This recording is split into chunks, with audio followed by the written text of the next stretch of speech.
Ready? Yeah. It's rolling. All right. Well, hello, Internet world. Welcome to my first inaugural podcast. And I'm Jared. And here is my, over here, I can't see you. You might want to lean in. Is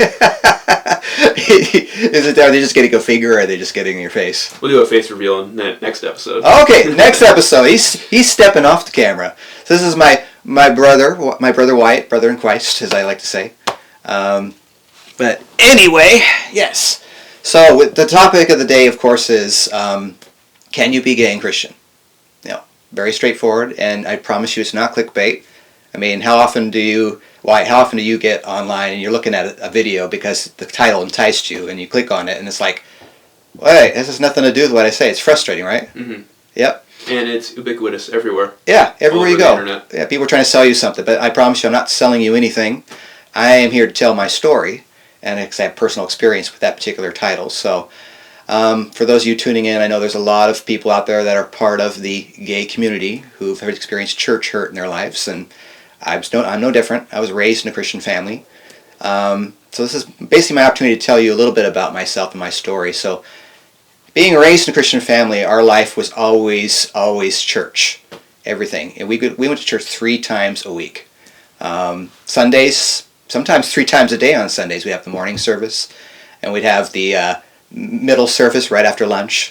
Usually we'd take a break and we'd go home, and then we'd come back later for evening prayer meeting. And so yeah, it was constant, you know, you'd always hear the Bible, you'd always hear Christian music at home. And growing up in that, you know, you kind of take that for granted because you don't know how good you have it if you've been raised in a Christian home. But of course, that's all I knew, so I would get bored and I would want to see what the world had to offer. But I got saved at a young age 7. And from there, you know, things were fine for the first handful of years. And then adolescence hit, and that would happen to be at the age of 10 for myself. And I was aware that I had these attractions that I didn't know what they were. I didn't know what gay was, other than the old-fashioned meaning of the term. Gay always meant happy, so I had no reference for what I was feeling. I just thought, okay, shouldn't I be liking girls? But, you know, nobody told me about the birds and the bees. My parents were too embarrassed and ashamed to even go there. So for a number of years after the age of 10, I just thought, well, okay, well, this is a thing, and maybe this is part of growing up, and maybe this is just a stepping stone to eventually me liking girls. I didn't know. And then at the age of 13, I heard a sermon in our church that was talking about the story of Sodom and Gomorrah. And the preacher went into some detail about that. Now, this wasn't the watered-down Sunday school version. That was the version that I'd always known before. They actually described the events and activities that were happening in those towns, and my heart just sank because I knew right away, wow, that sounds familiar. This is something that I'm dealing with. And then the kill shot, if you want to call it that, was when he said that if you think about doing those things, it's the same in the God's eyes as doing them. And then I just fell. I felt like I was falling through the floor. And the enemy, unbeknownst to me, pounced and said, see, God couldn't love you. You're disgusting in his eyes. And that started my long, drawn-out journey of my war with God, my hatred of God, because I knew I couldn't control how I felt. You know, it was outside of what I could manipulate and turn off, so to speak. And I went through a phase of, you know, trying to pray the gay away, where I would pray till I was blue in the face that God would take the feelings away, and that there might be a chance for me to have a shot at a normal life according to, you know, how I was raised. But instead of going away, the feelings got stronger because, you know, I mean, most people are designed to be sexual creatures, with the exception of asexuality, which is no desire whatsoever. I mean, we're hardwired to want intimacy with another person. So I determined not to tell anybody. I was convinced that, you know, because in the 90s, this is back in the 90s, if you were out with that particular side of yourself, you would get beat up. You'd get jumped. So I figured, nope, I don't want to make enemies. I don't want to end up 6 feet underground, so I kept it all to myself. But because I was different, kids could pick up on that. So I was bullied mercilessly in school. You know, called every name in the book, but especially the F word, if you know what I mean, the F-A-G-G-O-T, so to speak. Oh, it was not. It was a miserable existence. And so as time went on, I decided that I wanted to, I wanted to prove that God wasn't a real thing. I was very smart with sciences and such, so I let science and reason be my God. And I told myself I was an atheist, but, of course, deep down, I didn't truly believe that. It was more of I was just pissed off at God. I was angry. And I didn't want anything to do with somebody who could, in my head, make me such. Not really knowing the full story of that, when the fall happened way back with Adam and Eve, creation was cursed. And with the curse came all these mutations and unplanned things that God never intended, but exist because we made the decision to take the devil's bait and defy God, and that led to all these other things. So, but I wasn't schooled in spiritual warfare. I knew nothing of that at the time, and didn't know how deep the devil had twisted my mind into these things. But then I had an incident in high school, right at the end of my senior year, where I pulled a stunt that probably should have put me in jail, but I had no prior criminal record. So God has a tendency to use things in our lives to get your attention and try to draw you back to Him. Mm-hmm. He wasn't giving up on me. I turned my back on Him. And so I had kind of a small, I would call it a small, soft, prodigal son kind of a moment of sorts where I thought, you know what, maybe I should start getting back serious with God again. Because I didn't want to go to jail. And for a little while, I was kind of back on a better path. I had a cousin who had left the church I was raised in and started going to this Pentecostal church down the road. So he talked me into going. I went. I couldn't believe how vivacious the worship was there. You could feel the Holy Spirit there. And I didn't really experience that in the church I was raised in. Not poo-pooing on my church. They just had a different way of doing things. It was more dry, if there's a term for it. Mm-hmm. So it was cool to see God maneuvering in a different way. And I thought, oh wow, this feels like great to know that the Holy Spirit is tangible. These people are loving. It was just a different vibe, a different energy. But I still hadn't reconciled the feelings that I was dealing with within myself. And at this point in my life, I was coming into my 20s, and the enemy started working on me in a different way. I no longer consider myself an atheist, but he's like, well, I can't get him there. So let's get him focused on himself. Let's get him focused on all the things that he wants to do in life and make that his God. And so basically I started moving more and more toward, well, I got these creative talents. I want to be somebody. I always wrestled with self-esteem from a very young age, especially going through the hell that was my school years, because I just wanted to belong. I wanted to fit in. I wanted to matter to people. And I figured if I can become famous, or rich or famous or whatever, that would be the key, the ticket for my happiness, to finally have some self-worth. So time progressed. I was a kid that was heavy into the rave scene, so I'd go to these rave parties on the weekends in Seattle, because I love to dance, love electronic music. And while I was there, there's all these factions of life and society there. It was kind of like a who's who of this particular group and that particular group, and just so happens there's it draws a big gay crowd too. So that was the first time I actually saw two men having a moment together at this event, and I thought, wow. And it kind of spurned something in me where I'm thinking, you know what, I'm missing out. I need to go explore. And one of my friends I'd go raving with, she was one of the first people I opened up to about what I was dealing with my sexuality. And of course she was trying to encourage it. She's like, well, you need to go out there, you need to live your life. That's so sad that you're not doing that. And so I kind of leaned into that. And so she took me to my first gay club in Seattle. I was terrified because I had all these preconceived notions of what would happen in a place like that. Like somebody would try to force themselves on me or whatever the like may be. And to my shock, it wasn't like that at all. In fact, people basically left me alone. I was able to go out on the dance floor and dance by myself. And, because I had a very flamboyant style, and it wasn't the traditional style that people were used to. So it was interesting to see that being different amongst a community of people that prides themselves, keyword is pride, on being different, were at odds with me because I was a little too different. I didn't fit into a certain mold that was easily defined. So that was my first experience, but after that I thought, well, it wasn't so bad.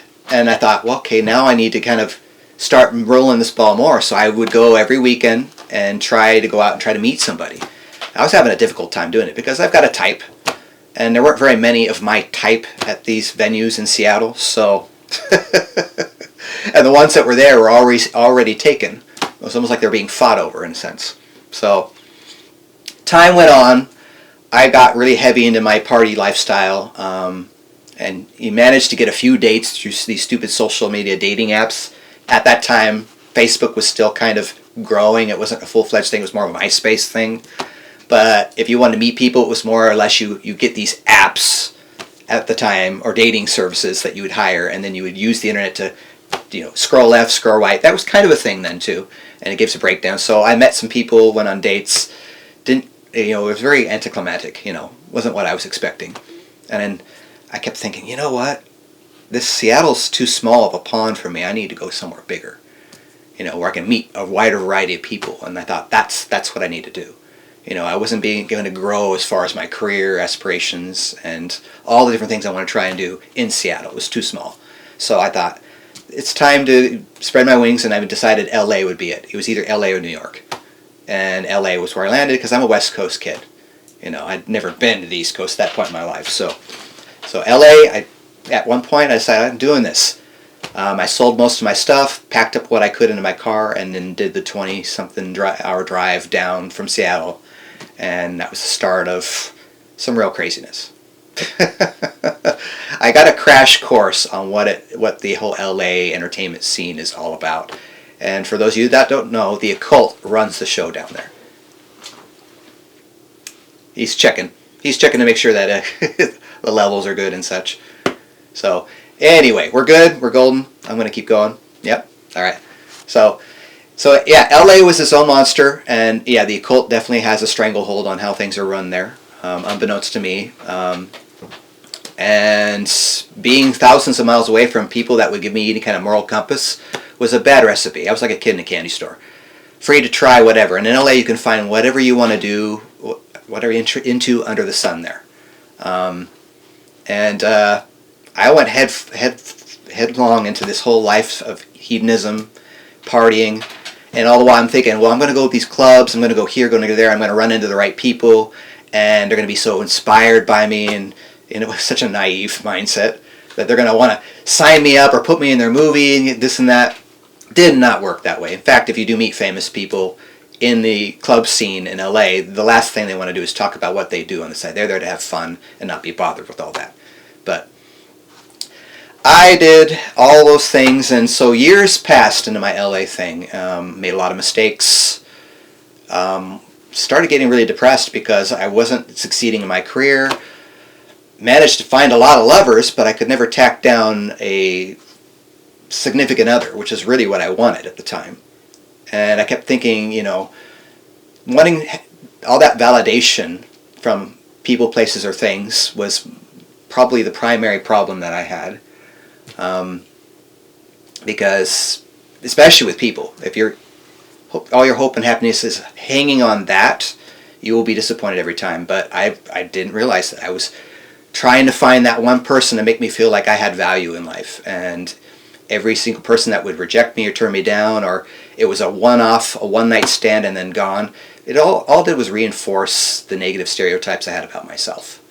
I was not happy, and it made me feel more ugly and more worthless as a person and a human being because I wasn't valuable in other people's eyes as far as I could tell. I was disposable. They tipped what they wanted and then they tossed me to the wayside, or they wouldn't deal with me at all. So 3 years in, it came to the point where I was suicidal for at least once a week. I fantasized about offing myself, and it was just a miserable existence. Finally, on one day, it was a nice, warm, sunny day in Southern California, typical of that area. I'm going down, I think it was the 110 freeway. No, it was the 101. Yeah. And I am just in a very dark mindset, and I'm convinced, you know what, I'm just going to go home, I'm going to do it. I'm done. I can't live this way anymore. I have failed at everything I've set out to do in life. I've disappointed my family. I've really turned my back on God. And again, how could, and I'm talking to God, but not really believing he's even there, listening or cared. And so God, how could you love someone like me? I'm disgusting. I'm vile. And I had an audible encounter with God. No, it's, people could easily dismiss and say, yeah, that's just you, it's in your head. But it was as if, you and I are talking, right? I heard your voice outside myself, but it was God. He clearly said, but in a very loving, gentle way, but it was very firm. He says, because I love you. And then it was just this warm sensation kind of wafted over me, like I was being embraced in a warm blanket, and I lost it. I mean, I was just crying at the wheel. People probably going by me in LA traffic probably thinking I've lost my mind, but I didn't care.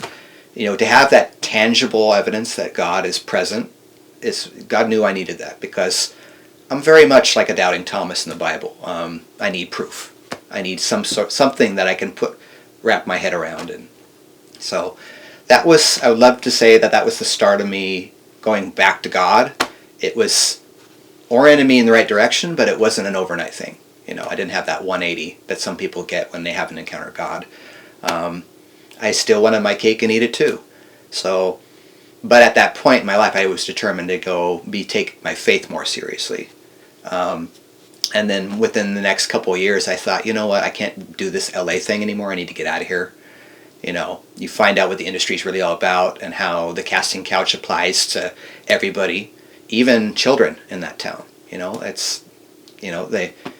Minor attracted persons, as they call them now, MAPS, it's a thing. And a lot of the people that run the show there are into that sort of stuff. So knowing that kind of really put a bad taste in my mouth. I thought, you know what, I can't keep doing this whole trying to get famous, this and that. It's overrated. So I decided to relocate to Hawaii. And I spent a good 10 years of my life in Hawaii. And it was kind of like being on an extended vacation. Loved it, miss it. But, it was still very much, I was still trying to go out and do my thing and, have my cake and eat it too, as I said. And it was just almost like, LA all over again, but on a relaxed level. And I go, you know what? Towards the end, I'm thinking, what am I doing? I started not going to the gay clubs as much anymore. I managed to make some friendships in the straight community, and they were more genuine to me than the people that I was hanging around with. And then COVID hit. 2020 is when it really was full force, and that was really I believe God used that to be my wake-up call. Say, all right, I've let you do all this stuff. I've allowed it.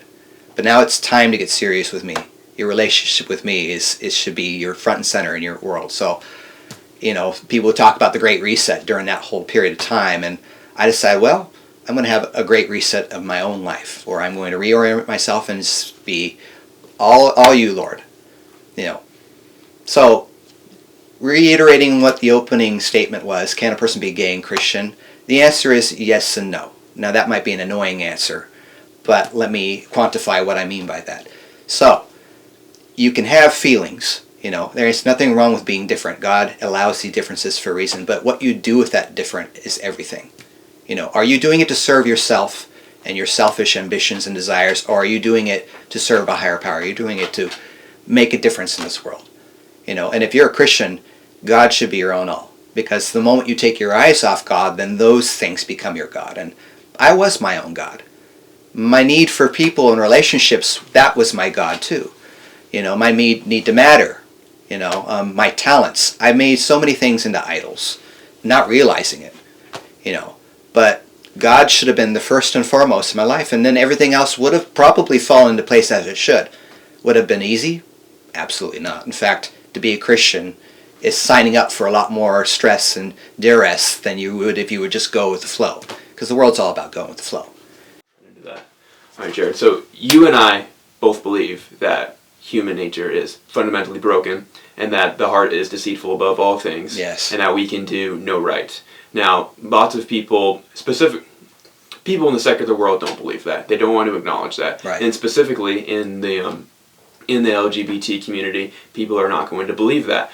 We hear a lot about people saying that is narrow-minded, we're all about tolerance, and we're all about love. I'm assuming you were totally in that position at one point, in that mindset where the whole idea of I am messed up and I am broken is offensive. Yeah. No one wants to hear that. Right. And everyone's going to reject the Christian message because it involves acknowledging your own sin, your own failure to be righteous. Right. How does someone in that position, in that culture, in that mindset continue on believing that without how do they continue to live in a fantasy, honestly, Right. and not acknowledge their own brokenness? Well, I mean, they're formed by feelings, if you want to oversimplify it. They base all their decisions on how they feel. Almost like I was saying earlier to you when we were talking privately, I feel, therefore I am, kind of a thing. But if anybody that knows feelings knows that they're fleeting. I mean, you don't know what you're going to feel from one moment to the next sometimes. Mm-hmm. Something will trigger, and now you're in a totally different mindset or mood. So if we all acted completely on impulse and just did whatever came to our minds in the moment, I mean, it's chaos. And there's no limits to that. People could go crazy. That's the reason why there are laws and limitations, because it's to keep order. And even if you don't believe in God, there is a natural order to how things go, and there are limitations to power, even in that from that standpoint. But people oftentimes, it's been my experience, and I mean I did it myself, limit their reality to what they can, smell, taste, touch, feel, all five senses. And so they think if it's outside of that realm, that it can't be real. And yet, if you look into science, there's a lot of things from a scientific standpoint that have been proven that you can't readily perceive with your senses. And so, but then again, a lot of people aren't science nerds like me either. It's like you try talking science, I mean, based on things that have gone on in the world over the last 4 years, it seems like a lot of people must have flunked out on their science courses because their notions are so ascientific, Mm-hmm. I mean, these are the same people that were all follow the science crowd, trust the science. I go, which science are you talking about? The pseudoscience that you've been told to believe, or the stuff that you actually researched and found to be true, for example? Mm-hmm. But going back to the whole, the community living in a fantasy world, and yeah, you mentioned earlier how they talked about, everybody's welcome and it's so inclusive. That was not my experience. I'm not trying to poo-poo on a group of people entirely. If you were looking at it from a human standpoint, there are some really cool people in the gay community. If you know them on a personal level. Yeah, they're neat. There's some neat people. But overall, for me, my experience in the gay community was one that was spiritually, emotionally, physically, and mentally toxic. Toxic with a capital T. There was so much pressure for me on my shoulders to fit in, to be the best I could be the best looking. I was at the gym, every other day of the week. I wanted to be an Adonis, thinking that if I just pushed myself, I would make myself worthy of someone to love me. That was my whole objective. And yet it was never enough. I was never good enough for anybody. There was always something that somebody would find to put me down, or check a box saying, well, he doesn't check every single box that I want to break bread with him and want him in my life. And that ruined me. That did a number on my psyche. I mean, that goes back into the depression. I mean, I wanted that validation and I wasn't getting it. And these people are it's a very superficial existence. Very shallow. It's all surface. It's what they see here. And people very rarely want to go deep with a person there. And oftentimes I got accused of being too deep. Or if I had $1 for every time somebody said, you're too much, I'd be a wealthy man right now. You're too much. You're extra. That was the term they used, extra. Tone it down. Dial it back. Either I was too much or I was not enough. I really was either on either side of that fence, but I was never the right balance. Mm-hmm. But, again, I'd said it earlier, if you're looking for happiness in people, places, and things, especially people, you're going to get let down every single time. Every single time. Now, I'm not saying that having relationships are a bad thing. I mean, God has that by design for a purpose, but that shouldn't be your all in all. Your relationship, like I said earlier, with God should be the most important thing. And if you don't have that, you're not going to be grounded. You're going to be floating around in the wind and carried by every wind of doctrine if you're a believer, for one. And then the other end of that equation is just not having really any aim or purpose in life. What's the meaning of life then? It becomes nihilistic, meaningless. You're just here to exist and consume resources and then turn back into dust again. And we all got a date with death. And will I emphatically say I know what happens after you die? No. But I have faith that there is coming a time where we're going to find that out, and the Bible says it's heaven or hell. And the difference between who goes there and who doesn't is Jesus Christ. Who is Jesus to you? That's the question everybody should be asking himself. Is he just a historical figure? Is he a figment of someone's imagination, as some people would like to say, and just invented and put out there? Or is he who he claimed to be, the Son of God, who in the flesh, who came to die for the sins of the world? That was his whole purpose. So, there you have it. That's what I have to say to that. I know it was a long answer, but... You touched on so many relevant topics. And that is probably the ultimate question right there, is who is Jesus? Yeah. And do you have a relationship with him? Let's talk about that, because for, like you mentioned, lots of people, just people, secular folk in general, they limit what they know to their five senses and to what is tangible to them. Yeah. And we're not that different, and that's powerful. Yeah. That affects us. What we can see, obviously, is absolutely informs our belief, but there are things beyond our immediate perception. Right. So what is the difference really between knowing and believing? Because you can't say you emphatically know what happens after death, but you have, is it reasonable assurance? Is it just such powerful belief? Is it just confirmation bias? What is the difference between belief and knowing? Well, I like to use this whole expression. Faith is the essence of things unseen, the substance of things hoped for. So, no matter who you are... Hebrews 12:1. Yeah, Hebrews 12:1, yeah. No matter who you are in life, what your walk of life, what you believe, you have to have faith in something. Because if a person has no faith, then they couldn't even function. Like, getting out of bed would be an ordeal, because you don't know if the ground's going to open up and swallow you, because you don't trust the ground to hold your weight. That's a faith thing. Or getting in a car. You trust that car's going to get you where you want to go, because you've seen it done. And then hopefully you've had some training. You get behind the wheel, you know how, if you push this button and you pull back on this lever or whatever, however your car operates, that it's going to operate as it needs to, and it will get you there safely. Now, there are variables that can factor in that can say, well, you didn't see that deer popping out, and you end up swerving, miss, hit, and flip the car. But you don't know. You're not guaranteed tomorrow. That's also a pressing point too. Is that we all have a date with death, and what exists? What is there after that? The Bible offers hope. The Bible says, if you trust in God's plan and give your heart to Jesus, that you will have a place in heaven, and He makes that promise. So we're resting on a promise. There's a lot of questions that can arise from that, but ultimately, faith is just resting on an idea and trusting in it. And that's ultimately what the Christians, we're trusting what God has promised. And I mean, if you want to get into the details about the reliability of the Bible, I mean, that's a whole nother subject. But there are a lot of great apologists that can really expound upon both the historical value of the book, the archaeological value of the book. That alone gives it some credence. Whereas you look at any other religious book out there, religious text out there for different faiths, and they can't back them up on those levels. So there is something too when you go deep on the Christian faith, and I want to call it faith, not a religion. Religion's a man-made thing. It's we believe in a relationship, and relationships, though they have set standards, there are certain things that all Christians are supposed to be on the same page on, but it's personal. And God might reveal something to me that is just meant for me, that He'd reveal to you that's something entirely different, because it's for your walk and for your benefit. As long as it's not contradicting Scripture or blatantly immoral to the code that God gives. And the reason why there is that code in the first place is for our own benefit. They're guardrails to keep us from flying off the hatch. I mean, if you're going to run around like the world says and sleep with every person you can get your hands on, because that's what the world says, do you live it up? There are consequences for that. Whether you believe in God or not, I mean, you run the risk of getting an STD, getting someone pregnant if you're on that side of the fence, and then there's all the emotional baggage that goes with that too.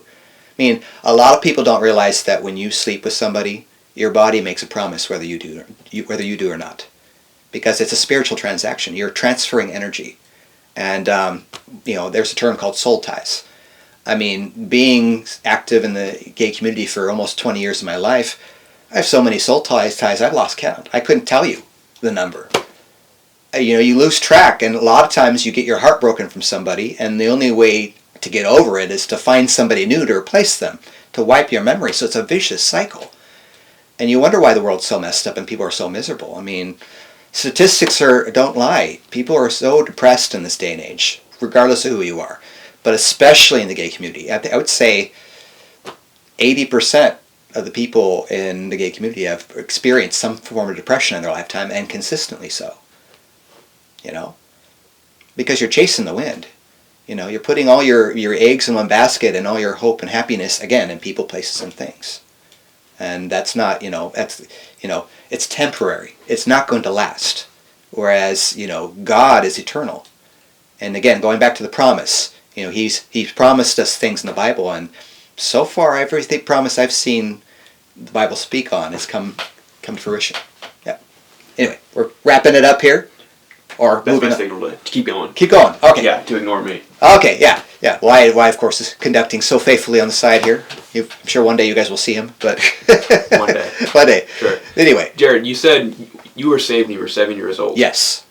But then you proceeded to live a life that included lots of hedonism, included lots of typically unchristian behaviors. Right. And probably for a lot of people, that is confusing, how you could be saved and then engage in that behavior. Oh, yeah. What does it mean to be saved? And saved from what, exactly?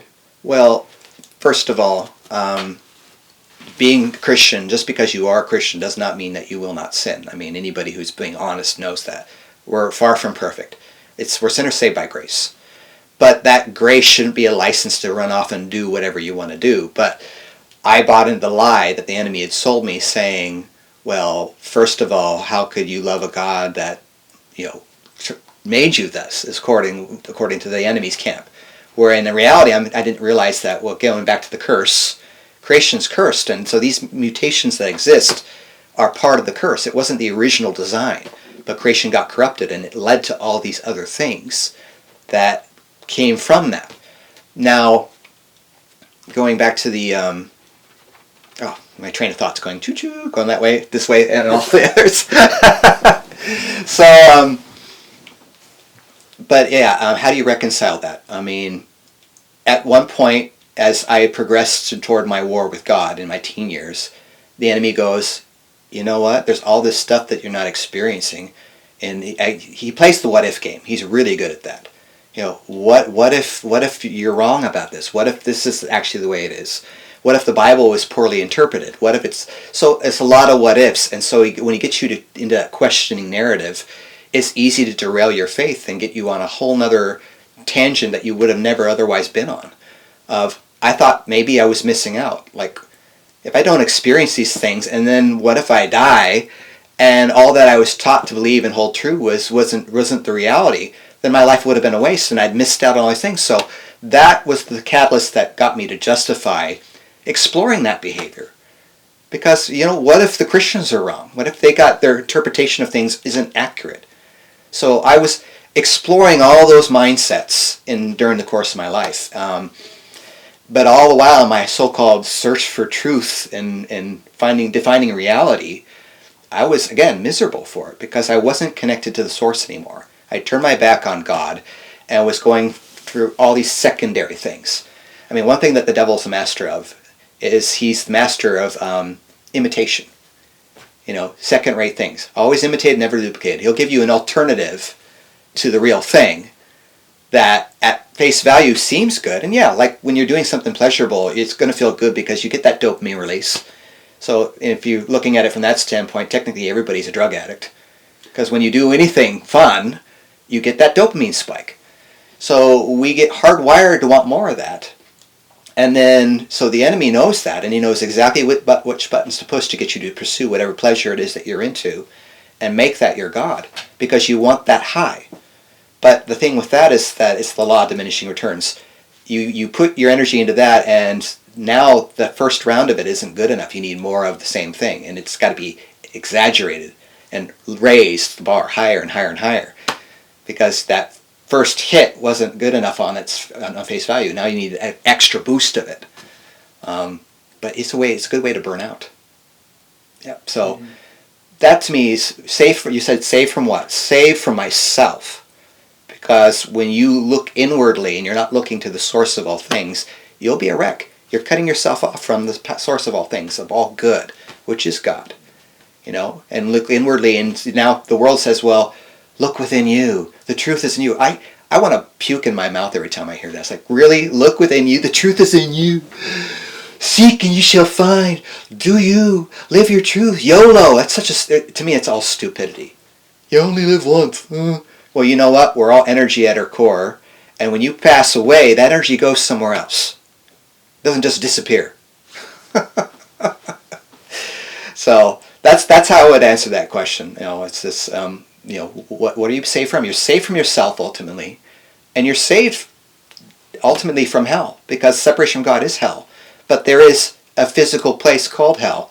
Now, if I want to go on a tangent, I could talk about NDEs. How many people have actually died and been brought back? You hear a lot about the heaven experiences, but truth be told, there are a lot more hell ones. But because it's an uncomfortable subject, you don't see a lot of it when you look for it. Yeah, you could dig and find it, but hell is a place. I experienced a level of it because I turned my back on God here on earth, because God was going to make my life uncomfortable until I got right with Him. I wasn't going to allow me to get what I wanted, even though I thought that was going to be the key to my happiness. I was determined. I want it, give it to me. Who does that sound like a 4-year-old? I want the candy now. No, you're going to ruin your appetite. And doesn't have health benefits anyway. That's sugar spike. We want to give you real food, meat.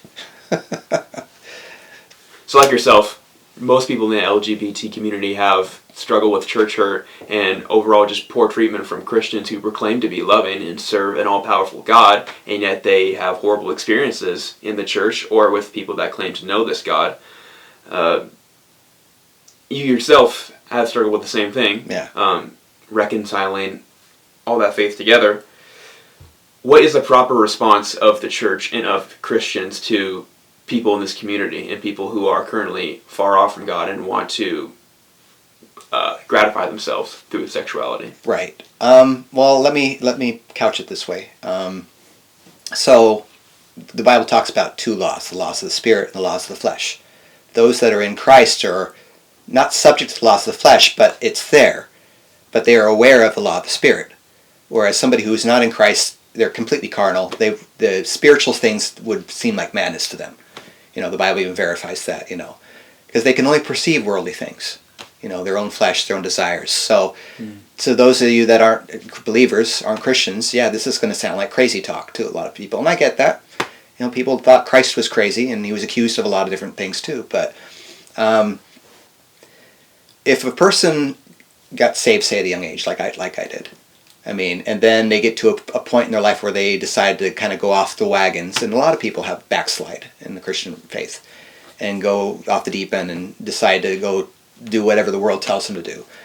They become like a real prodigal son of sorts, like the story. They want their inheritance and they want to just run off and live it up. They're not realizing the pitfalls until much later, when they're really broken and beaten down, and if it doesn't kill them, so to speak. But for a Christian, say a Christian family has a kid that ends up identifying as somebody in the gay community. Ultimately, it's important for a Christian to love them where they're at, but love them enough not to keep them there. And there are loving ways of saying, hey, well, we don't want you to see you hurt. And so we're going to try and help you and walk alongside you. Of course, it's a lot harder. Like I said earlier, how people are hardwired to want to have, intimate relationships with other people, and to deny themselves that's difficult. But with God's help, you can lean into God, and He can enable you to do things that you would otherwise wouldn't be able to do on your own. Like, if left to my own devices, I would be right back doing what I was doing before. Although, because I'm older, and one thing I didn't say is that in the gay community they practice ageism worse than any other group of people, I would be completely disposable at this point, because I'm ancient in their eyes. A man in their 40s is not attractive unless they're rich and powerful, and that would be my only out. So if I were to go back to living that life, I'd be lost in pornography